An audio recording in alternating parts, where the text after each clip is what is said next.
नाज़रीन, आप YouTube channel देख रहे हैं। मैं इमरान खान हूँ। बिलाखिर इमरान खान साहब की मुलाकात हुई है उनकी पार्टी के लोगों से। बैरिस्टर गौहर गए मिलने के लिए और दीगर 2 लोग गए हैं और उसके बाद इन्होंने जो तफसीलात बताई हैं वो मैं आपके साथ शेयर कर देता हूँ। लेकिन पाकिस्तान तहरीक इंसाफ के अंदर सोशल मीडिया पे भी और मीडिया पे हर जगह पे तहफ़्फ़ुज़ात का इजहार किया जा रहा है।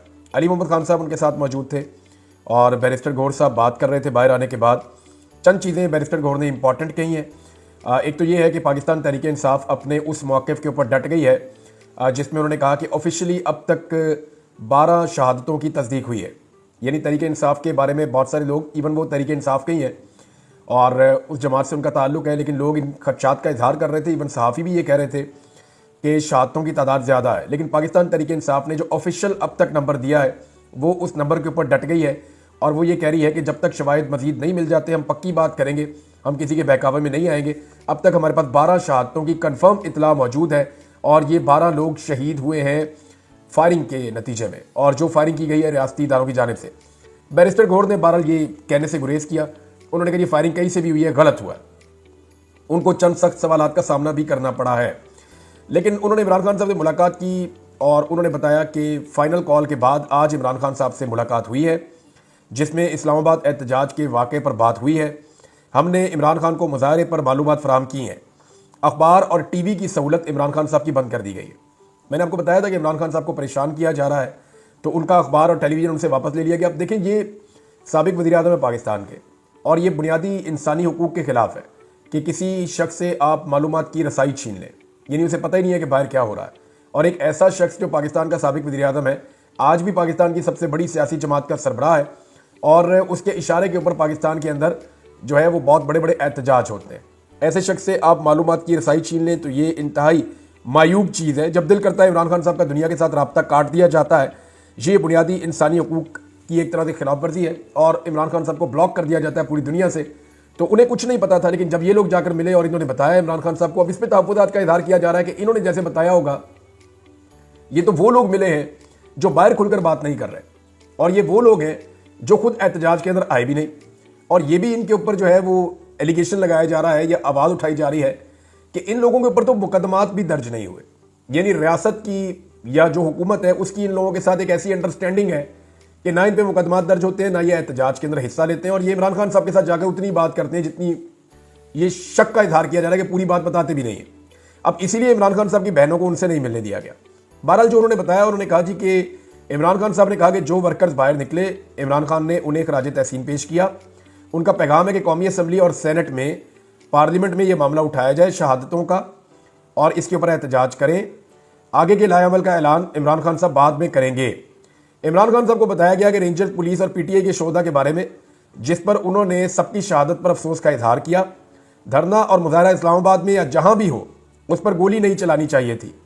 उन्होंने शदीद अल्फाज में इसकी मजम्मत की है, जख्मियों की तहमातदारी का हुक्म दिया है। इमरान खान ने तमाम कारकुनों और लीडर्स को खराज तहसीन पेश किया है। इमरान खान ने पार्टी को पैगाम दिया कि इत्तेहाद बरकरार रखो, मुखालिफिन तफरका डालने की कोशिश करेंगे और कोशिश कर रहे हैं। पार्टी का सिर्फ एक मुतालबा है कि गोली क्यों चलाई गई, जहां भी थे गोली नहीं चलनी चाहिए थी। गोली जिस तरफ से भी चली, जिसने भी चलाई, जैसे भी चली, इसकी मजम्मत करते हैं। इमरान खान ने कहा कि पंजाब के एमएनएज और एमपीएस को खराज तहसीन पेश किया। पता नहीं पंजाब के बारे में क्या रिपोर्ट इमरान खान साहब को दी गई है कि उन्होंने पंजाब के एमएनएज और एमपीएस को खराज तहसीन ही पेश कर दी है। उन्होंने कहा पंजाब के एमएनए एमपीए मुश्किल दौर से गुजर रहे हैं, ये बात तो ठीक है, वहां तो कर्फ्यू एक तरह का लगा होता है। और अली अमीन गड्डापुर समेत पार्टी के दीगर रहनुमाओं की जानिब से सैकड़ों कारकुनों की शहादत की तरदीद करते हुए कहा कि हम गैर जिम्मेदाराना बयान नहीं देंगे, हमारी सिर्फ 12 शहादतें हुई हैं। और ये बात बिल्कुल ठीक है, ये बात बिल्कुल ठीक है। अब तक जो ऑफिशियल डाटा है उसके मुताबिक 12 शहादतें। जो जर्नलिस्ट हैं उन्होंने अपना डाटा शेयर किया तो वो 17 की बात कर रहे हैं, लेकिन अभी तक पाकिस्तान तहरीक इंसाफ के पास उनकी डेड बॉडीज नहीं है। और जब तक आपके पास डेड बॉडी नहीं होगी पाकिस्तान तहरीक इंसाफ के पास, तब तक उनके लिए मुश्किल है कि वो इस फिगर को शामिल करें कि कल को उनका सारा बयानिया खराब हो सकता है। तो कत्ल चाहे एक हो चाहे वो 12 हो, उसकी सजा मौत ही होती है और वो उतना ही संगीन जुर्म होता है जितना को मैक्सिमम हो सकता है। इसकी कैपिटल पनिशमेंट है। बैरिस्टर गौहर ने कहा कि डी चौक आना कोई मकसद नहीं था और ना ही हर लीडर को कहा गया था कि सब डी चौक पहुंचो। किसी भी लीडर को उसी वक्त रैली के साथ डी चौक आने का नहीं कहा गया था। सब लोग अपनी अपनी खिदमत सर अंजाम दे रहे थे। बैरिस्टर गौहर से पूछा गया आप अस्पताल क्यों नहीं जा रहे, ये काम क्यों नहीं कर रहे, ये क्यों नहीं कर रहे, तो उन्होंने कहा मैं और बहुत सारे काम कर रहा हूँ। फिर उन्होंने अपनी मुलाकातों की तफसीलात गिनवाना शुरू कर दी। ऐसा लगा कि बैरिस्टर गौहर को सवालात नागवार गुजर रहे थे। बहरहाल अलीमा खान साहिबा ने जो बात की है वो ज़रा इससे मुख्तलिफ है, वो मैं आपके सामने रख देता हूँ। उन्होंने कहा भाई से मिलने नहीं दे रहे, उन्हें डर है कि इमरान खान का पैगाम अवाम को ना पहुंचा दें। इसका मतलब आप ये समझें कि 5 घंटे अलीमा खान साहिबा जेल के बाहर रही, उनकी आज मुलाकात तय थी, लेकिन उन्हें इमरान खान साहब से नहीं मिलवाया गया। अब वो ये कह रही हैं कि अंदर अगर मैं इमरान खान से मिलूंगी तो वो जो बात करेंगे वो मैं आके बाहर बता दूंगी। यानी ये शुबा जो बार बार किया जाता है पाकिस्तान तहरीक इंसाफ की जानिब से कि उनकी लीडरशिप अंदर कुछ भी सुनती है वो बाहर आके उसको फिल्टर करके बताती है, तो ये इसी किस्म का एक शिकवा है जो इमरान खान साहब की बहन भी कह रही है। उन्होंने कहा 5 घंटे से अडयाला जेल के बाहर खड़े और अंदर नहीं जाने दिया जा रहा, जबकि अलकादर ट्रस्ट केस की समाअत खत्म होने वाली है। 1.5 साल में पहली बार हुआ है कि मीडिया और वकला सब चले गए हैं और फैमिली को बाहर रोक दिया गया है।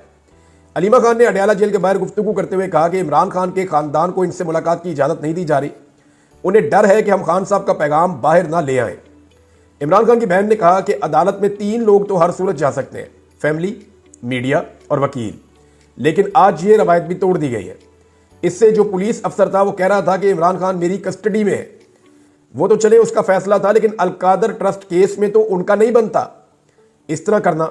यानी जो उन्होंने किया अलकादर ट्रस्ट केस में तो वो नहीं कर सकते थे, वहां पे तो हम सुनने के लिए जा सकते थे केस को, लेकिन उन्होंने कहा हमें वहां भी नहीं जाने दिया गया। ये 1.5 साल में ऐसा पहली मर्तबा हुआ है कि वकला भी चले गए, मीडिया भी चला गया और फैमिली को नहीं जाने दिया गया। हमेशा इसी तरह तंग करते हैं और 5-5 घंटे बाहर खड़े करते हैं। अब तो समाअत का वक्त भी खत्म होने वाला है और बस यही कर रहे हैं कि फैमिली को नहीं जाने देना। उन्होंने कहा जी हम कोई खबर बाहर ले आएंगे इसलिए नहीं जाने दे रहे। पाकिस्तान तहरीक इंसाफ के जो रहनुमा है उन्होंने मरकजी क़यादत के खिलाफ कोई वाइट पेपर खान साहब को भिजवाने का फैसला किया। ये भी खबर छपी है, मुझे नहीं पता वाइट पेपर जाएगा या नहीं जाएगा, लेकिन चंद तहफ़्फ़ुज़ात हैं जो पाकिस्तान तहरीक इंसाफ के लोग बार बार कर रहे हैं। मुझे भी मैसेजेस आए इस हवाले से।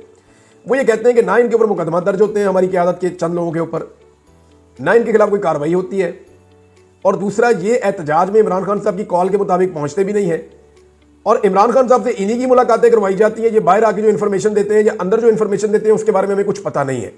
तो हकायक के बारे में इमरान खान साहब जानते हैं या हम ये जानते हैं कि इमरान खान साहब के साथ क्या हो रहा था, ये भी पता नहीं है। बहरहाल उन्होंने ये कहा कि इमरान खान साहब की सेहत ठीक थी, यानी वो उस लेवल के बीमार नहीं है जिस लेवल की खबरें बाहर आ रही थी, लेकिन इमरान खान साहब के जो बुनियादी हुकूक हैं वो उनसे छीने गए, उन्हें परेशान किया जा रहा है। और इस कैद के दौरान एक मरतबा फिर उनके अखबार और टेलीविज़न और मालूमात तक उनकी तमाम रसाई बंद कर दी गई है। दूसरी जानिब नाजरीन एक और खबर भी आ रही है और वो बड़ी अफसोसनाक है। यानी ये अगर आप विजुअल्स देखें और तस्वीर देखें तो पाकिस्तानियों के मुंह के ऊपर काला कपड़ा डाल के उन्हें अदालतों में लाया जा रहा है। देखिए ये सियासी वर्कर हैं, सियासी जमात से इनका ताल्लुक है, बाकी सारी सियासी जमातों के भी वर्कर होते हैं, लेकिन इस तरह की हरकत नहीं की जाती। ये सियासी कारकुन है, ये सियासी एहतजाज के लिए आए थे, इनको गिरफ्तार किया गया है और गिरफ्तार करने के लिए एक तरीकाकार ये था कि अस्पताल के करीब गाड़ियां खड़ी की हुई थी जिन पे पाकिस्तान तहरीक इंसाफ के झंडे लगाए हुए थे पुलिस ने। वो जैसे ही कारकुन जख्मी होते थे उनको लेकर लोग आते थे तो वो गाड़ी के करीब जरूर जाएंगे मदद हासिल करने के लिए, तो वो झंडों वाली गाड़ी के करीब जाते थे, पुलिस उनको धर लेती थी और पकड़ लेती थी। इस तरह पुलिस ने बहुत सारे कारकुनों को पकड़ा है। जख्मी जो है वो फिर अस्पताल के अंदर गए, उन्होंने अपना इलाज करवाया। अब पाकिस्तान तहरीक इंसाफ एक अजीब किस्म की सुस्ती कर रही है। यानी ये जो कारकुनों के साथ हो रहा है ये तो बड़ा जुल्म और ज्यादती है। सियासी कारकुनों के साथ ये नहीं करना चाहिए, बाकी पॉलिटिकल पार्टी को भी इसके ऊपर मुजम्मत करनी चाहिए, वरना कल को ये हरकतें उनके साथ भी होंगी। चंद चीजें जो पाकिस्तान तहरीक इंसाफ को अब तक जरूर करनी चाहिए थी वो ऑलरेडी लेट हो गए हैं, लेकिन अगर अभी तक नहीं की तो अभी भी वो चीजें करें, वरना कल को यही चीजें ना करने का हुकूमत और हुकूमती वुज़रा उनको ताने देंगे। मैं आपको वो चीजें बता देता हूं। नंबर 1 चीज ये है कि सेफ सिटी अथॉरिटी, इस्लामाबाद में जितने कैमरास लगे हुए हैं सेफ सिटी के और बहुत खर्चा किया गया है इसके ऊपर, उन तमाम की फुटेज जो है वो कहा जाए कि सेव कर ली जाए, उसको महफूज कर लिया जाए। इस हवाले से सेफ सिटी से रब्ता किया जा सकता है, अथॉरिटी से, पुलिस से रब्ता किया जा सकता है, उनको भी एक एप्लीकेशन दी जाए और अदालत से भी रुजू किया जाए कि जनाब ये जो फुटेज है इसको फौरी तौर पे सिक्योर किया जाए, खास तौर पे अस्पतालों की फुटेज, कितने जख्मी और लाशें लाई गई। दूसरे नंबर के ऊपर डी चौक की फुटेज, तीसरे नंबर पे कश्मीर हाईवे और रास्ते पे जितने कैमरे लगे हुए उन सब की फुटेज, 26 नंबर चुरंगी पे जो कुछ होता रहा उसकी फुटेज, और जितने आसपास के सराउंडिंग के इलाके जहां पे गोली चली है उन तमाम एरियाज की फुटेज इकट्ठी की जाए सीसीटीवी की, ताकि बवक्त जरूरत वो काम है। इसको सेव करना बहुत जरूरी है। इसका टाइम पीरियड होता है कि इतने दिनों तक, ये इतने अरसे तक ये सेफ रहती है। अभी तो कुछ दिन भी हुए, तो अभी तो सारी फुटेज मौजूद होनी चाहिए और ये सारे कैमरे ठीक काम कर रहे हैं। तो फौरी तौर पे ये दरखास्त देनी चाहिए पाकिस्तान तहरीक इंसाफ को कि ये फुटेज सेव करें, ताकि 10 साल के बाद भी इस केस का फैसला हो तो फुटेज मौजूद होनी चाहिए। जैसे वहां पे कैपिटल हिल में हुआ था अमेरिका में, उन्होंने फुटेज की बुनियाद के ऊपर फैसले दिए थे। 9 मई में फुटेज का मामला नहीं हो पाया, इमरान खान साहब आज तक फुटेज मांगते हैं, लेकिन पाकिस्तान तहरीक इंसाफ ने ये जो नया मामला हुआ है इसके ऊपर फुटेज अभी तक नहीं मांगी। ये फुटेज मांगनी चाहिए और उसको सेफ रखना चाहिए। इसके बारे में जितनी दरखास्तें हैं हर जगह पे, हर अदालत में, हर फोरम पे दे देनी चाहिए, क्योंकि हुकूमत ने इसमें फैसला कर दिया पाकिस्तान तहरीक इंसाफ को दबाने का, और उस हवाले से कोई टास्क फोर्स बनाई गई है कि जो प्रोपेगेंडा करने वाले अनासर हैं उनकी निशानदेही की जाए। यानी जो लोग हकायक सामने ला रहे हैं उनकी निशानदेही करके उनको गिरफ्तार करेंगे ताकि हकायक सामने आना बंद हो जाए। यानी जैसे मैं बात कर रहा हूं, कोई और लोग बात कर रहे हैं मुतीउल्लाह जान के साथ जो इन्होंने किया, बाकी लोगों के साथ, ये अब लोगों को गिरफ्तार करेंगे, लोगों के ऊपर कार्रवाई करेंगे और कोशिश करेंगे कि इसको प्रोपेगेंडा करार देकर इस सारे मामले के ऊपर मट्टी डाल दें। हुकूमत अपना काम पूरा कर रही है, हालांकि वो बहुत कमजोर पोजीशन में, इसके बावजूद वो हर वो कोशिश कर रहे हैं जिसमें वो इस सारे मामले को अपने हक में तब्दील कर सके, जबकि पाकिस्तान तहरीक इंसाफ इस मामले में कानूनी नुक्ता नजर से बहुत मजबूत पोजीशन में, लेकिन कुछ भी नहीं कर रही। नंबर एक, इन्होंने सेफ सिटी फुटेज के लिए कुछ नहीं किया। नंबर दो, FIR के अंदराज के लिए पाकिस्तान तहरीक इंसाफ को फौरी तौर पर थाने में दरखास्त देनी चाहिए अपने वकला के जरिए से। FIR वो दे या ना दे, दरखास्त जरूर देनी चाहिए, जैसे तारुल कादरी साहब ने दरखास्त दी थी और बाद में मुकदमा करवा लिया था। फौरी तौर पर दरखास्त देनी चाहिए और उस दरखास्त के अंदर पुलिस को, दीगर जो लॉ इन्फोर्समेंट है उनको, IG को और जो बाकी अफसरान है जो वहां पे बहुत ज्यादा वो कर रहे थे उनको, वजीर दाखिला को, वजीर इत्तलात को, वजीर दिफा को और दीगर जो लोग हैं जिन्होंने बाकायदा अनाउंस करके गोली चलवाई है, पहले धमकी दी है फिर गोली चली है, इन सबको पार्टी पाकिस्तान तहरीक इंसाफ बनाए और इनके खिलाफ FIR के अंदराज के लिए दरखास्त जमा करवा दे। फिर अगर नहीं होती तो अदालत में भी जमा करवा दे। तो ये पाकिस्तान तहरीक इंसाफ को फौरन ये करना चाहिए। नंबर 3, अंग्रेजी में प्रेस कॉन्फ्रेंस करनी चाहिए, इंटरनेशनल मीडिया को बुलाकर, और सारे हकायक उनके सामने रखने चाहिए, क्योंकि हुकूमत बड़े तरीके से हकायक को मसख कर रही है और जाया कर रही, शवाहिद को जाया कर रही, तो सारे हकायक सामने रखें। नंबर 4, कौमी असेंबली और सेनेट में इस पर आवाज उठाएं, ये इमरान खान साहब ने भी कहा है। नंबर 5, सियासी जमातों से मुलाकात करें, फजल रहमान साहब से भी मिले, जमात इस्लामी से भी मिले, पाकिस्तान पीपल्स पार्टी से भी मिले, बाकी जमातों से अगर MQM से मिलना पड़े उनसे भी मिले, ANP से मिलना पड़े उनसे भी मिले, तमाम सियासी जमातों से मुलाकातें करें, हर एक को मिलकर उनको हकायक बताएं। शाहिद खाकान अब्बासी साहब की जमात है उनको भी मिले और इन सबको बताएं कि हमारे साथ हुआ क्या है, इनके साथ हकायक शेयर करें, ताकि कल को ये ना कहें कि इमरान खान साहब ने अपने आप को आइसोलेशन में ले गए थे, वो अकेले हो गए थे, पाकिस्तान तहरीक इंसाफ ने तो हमसे राब्ता ही नहीं किया। ये जुल्म और ज्यादती हर पॉलिटिकल पार्टी को बताएं, अपनी हुज्जत तमाम करें कि हमने सबको ये बात बताई थी। नंबर 6, अस्पतालों में जाएं, वहां जिम्मेदारान से मिले और उनको ये कहें कि जितने लोगों का आपके अस्पतालों में इलाज हुआ है, गोली निकाली गई है, उन सबकी मेडिकल लीगल रिपोर्ट आप हमें दे दीजिए, और अगर आप हमें नहीं देंगे तो फिर हम आपके ऊपर भी मुकदमा करवाएंगे कि आपके यहां पे, क्योंकि मजजूब का जो बयान होता है ना वो बड़ा इंपॉर्टेंट होता है। जिसे गोली लगी हुई होती है ना, जख्मी कहते हैं इसको कानूनी जबान में मजजूब, जिसको गोली लग जाती है, जो जख्मी हो जाता है, सबसे अहम बयान उसका होता है, क्योंकि उसको तो लगी है गोली। वो कहेगा जी मुझे ये गोली जो लगी हुई है ये उसने मारी है, मैं देख रहा था, और वो नाम लेगा, फलां लॉ इन्फोर्समेंट में मुझे गोली मारी, मैं फलां जगह पे खड़ा था, उसकी गवाही सबसे इंपॉर्टेंट होती है। लिहाजा ये गवाहियां जो है ये बहुत अहम है। और कल को डॉक्टर फंस जाएंगे अगर वहां पे आके लोगों ने ये कहा जनाब ये देखिए मुझे गोली का जख्म है, ये मैं खैबर पख्तूनख्वा के अस्पताल से डॉक्टर की रिपोर्ट लेकर आया हूं, और आप मेरा दोबारा बेशक फिर से MLC करवा दें, मेडिकल लीगल रिपोर्ट आप मेरी दोबारा बनवा लें, सब आपको कंफर्म करेंगे ये गोली लगी है, और मुझे गोली लगी थी डी चौक में, मेरी गोली निकाली थी फलां अस्पताल ने, उस अस्पताल ने मेरी MLC जारी नहीं की, और वो जारी ना करने के ऊपर डॉक्टर और अस्पताल की इंतजामिया सारे फंस जाएंगे। तो तहरीक इंसाफ की क़यादत जाकर उनको मिले और उनको सारे हक़ाइक़ बताए कि जनाब आप हमें कानूनी डॉक्यूमेंट फराहम करें वरना आपके खिलाफ भी कार्रवाई होगी। नंबर 7, जख्मियों के इंटरव्यू करवाएं। जैसे हुकूमत मार मार के इंटरव्यू ले रही है ना, लोगों को दबाव डाल के इंटरव्यू ले रही है, ऐसे लोग बीच में डाल दिए जो वहां गिरफ्तार नहीं हुए, पहले से पकड़े हुए थे। यानी जो बंदा खैबर पख्तूनख्वा के ID कार्ड के साथ मिल जाता है, या जिसके ID कार्ड से पता चलता है कि ये पश्तून है, उसको गिरफ्तार कर दिया जाता है आजकल, या अफगानी है उसको गिरफ्तार करके डाल देते हैं उसके ऊपर सारा एक नया हुआ। तो अब इसमें जो है जख्मियों के इंटरव्यू पाकिस्तान तहरीक इंसाफ को करके चलवाने चाहिए सोशल मीडिया पे। वो जख्मी बताए कि वो किसके साथ गया था, किस इलाके से गया था, कहां तक पहुंचा था, उसको गोली कैसे लगी और गोली किसने मारी, ये पाकिस्तान तहरीक इंसाफ सोशल मीडिया पे चलाए। 100 के करीब जख्मी है तो वो 100 के करीब जख्मी बताए ना उन्हें गोली किसने मारी। शोधा के लवाहिकीन के इंटरव्यू लें और उनसे पूछे कि वो अपने घर से कैसे निकले, किस तैयारी के साथ गए और कहां वो जाना चाहते थे, किस तरह का वो शख्स था।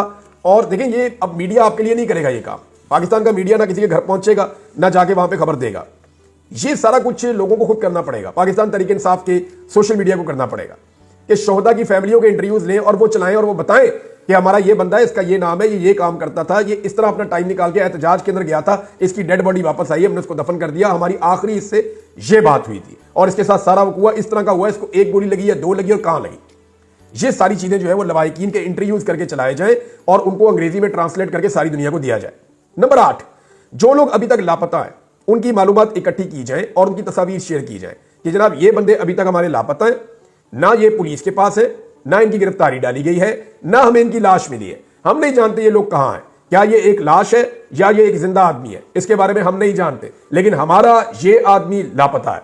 पाकिस्तान तहरीक इंसाफ लापता के हवाले से एक अलग से अपना डाटा कायम करे और रोजाना की बुनियाद के ऊपर शोहदा का, जख्मियों का, लापता और गिरफ्तार अफराद का डाटा शेयर किया जाए।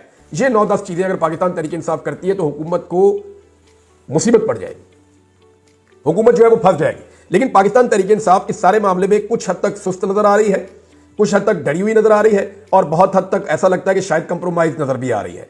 तो ये वो चीजें हैं जो एक आम वकील को भी पता है। मैंने जिस वकील से भी बात की उन्होंने कहा जी ये चीजें तो फौरन करनी चाहिए। कल को अगर ये चीजें ना की हुई ना पाकिस्तान तहरीक इंसाफ ने, तो हुकूमत के लोगों ने ताने देने के पहले आप सो रहे थे। अगर आपके बंदे मरे थे तो आपने FIR क्यों नहीं करवाई?